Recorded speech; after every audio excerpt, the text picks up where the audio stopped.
आप सभी को बहुत बहुत जय सिया राम। और जैसा कि कल आप सभी ने देखा होगा,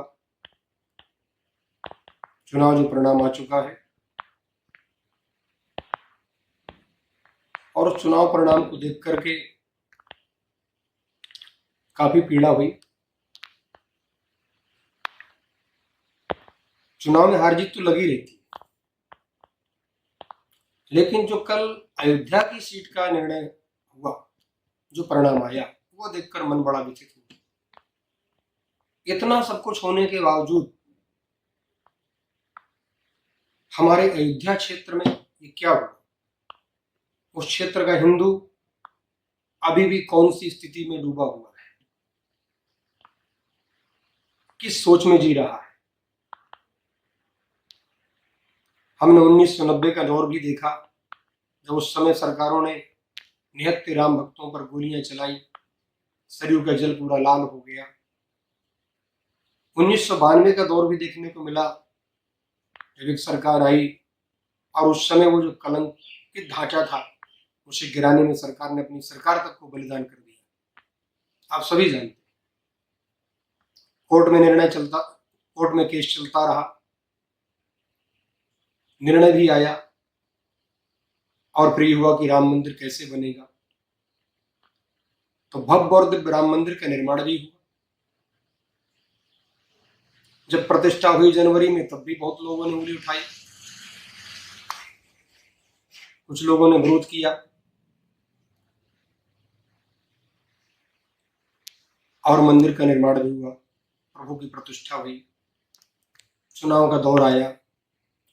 लगा कि अब हिंदू जाग चुका है, 10 साल में पूरी तरह लगा कि हिंदू जाग चुका है और हिंदू अपनी समझदारी का परिचय देगा, और दिया भी।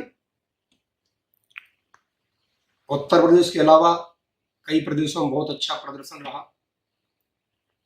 खैर वो छोड़िए, लेकिन सबसे ज्यादा दुख हुआ अयोध्या की सीट पर। अयोध्या का चुनाव एक तरफा होना चाहिए था, पूरे विश्व को मैसेज जाना चाहिए था। आज पूरे विश्व का सनातनी हिंदू दौड़ दौड़ के अयोध्या आ रहा है भगवान के दर्शन के लिए, लालायत है। अयोध्या में रहने वाले जितने भी लोग हैं, क्या उनका व्यापार नहीं बढ़ा? क्या रोजगार नहीं बढ़ा? क्या उनको सुविधाएं नहीं मिली? जो कह रहे हमें कुछ नहीं मिला।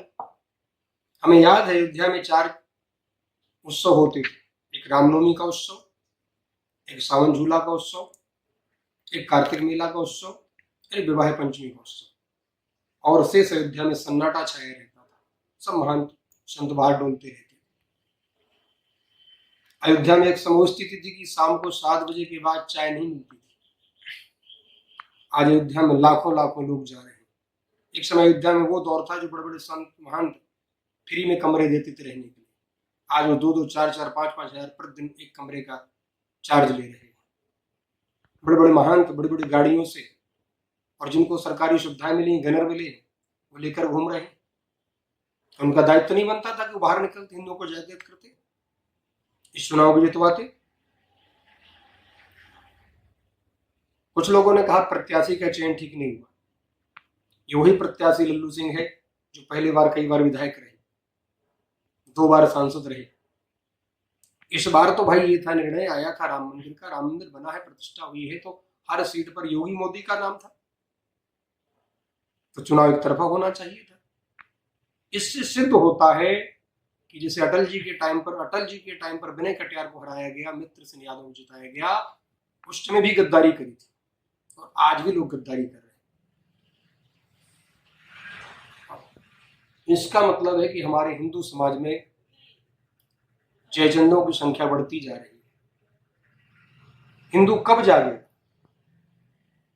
केवल पिटता ही रहेगा? और लोगों को देखो, लोग विदेश से वोट डालने आए और हमारे हिंदू गलफत में वोट ही नहीं डालने, बाहर निकले नहीं।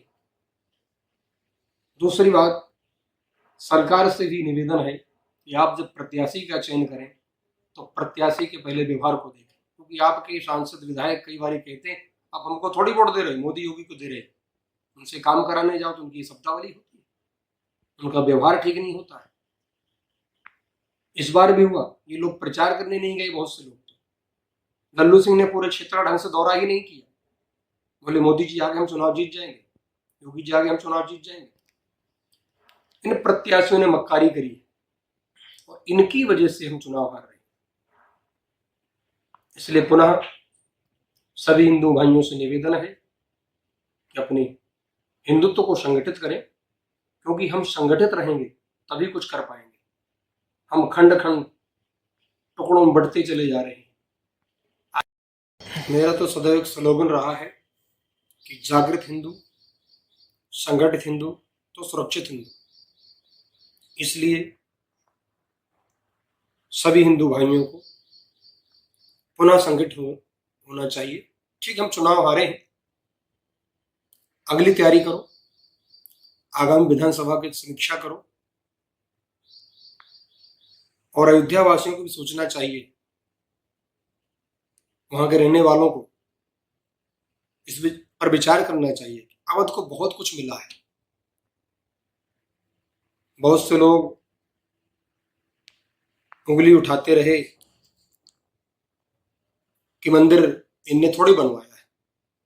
ठीक है, किसी ने बनवाया हो मंदिर, जनता के पैसों से बना मंदिर, लेकिन बिना सरकार के सहयोग के मंदिर का निर्माण नहीं हो सकता, हो ही नहीं सकता था। पहले भी सरकारें थी, क्यों नहीं बनवा लिया?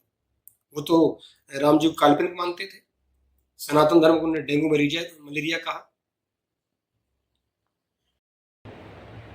हमारे हिंदू समाज, हमारी ये मानसिकता कि हमको ये नहीं मिला, हमको ये नहीं मिला। आपको व्यक्तिगत लाभ दिखता है, आप समाज के लिए, राष्ट्र के लिए नहीं सोचते। अरे कम से कम अपने धर्म को बचाने के लिए आगे आना चाहिए। हमारा धर्म कैसे मजबूत हो, हमारा राष्ट्र कैसे मजबूत हो, हमारा राष्ट्र सुरक्षित हाथों में होना चाहिए। इसलिए पुनः निवेदन है कि अभी भी समय है, जाग जाओ, समझ जाओ। और इन्हीं शब्दों के साथ आप सभी को बहुत बहुत जय श्री राम।